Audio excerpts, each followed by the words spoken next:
show you how to use the built-in screen capture on Windows 10. It's pretty simple. You press the Windows key and the G key at the same time.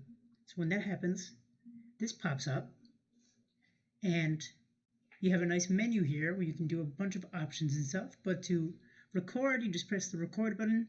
This is to mute your microphone. This is to record the last 30 seconds of a game. You could also change the settings to record what you want to capture. This is to take a screenshot of everything. And this shows you your friends. This is settings and stuff, performance, see how much it's affecting your computer. Audio, widget menu, all this nice stuff. So you can actually go to here, go to capturing, and this shows you the different things you can record. You can only do your game and microphone together.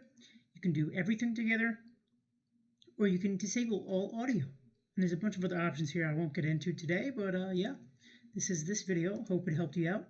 If it did, let me know by leaving a like, a comment, a sub perhaps. So thank you for watching.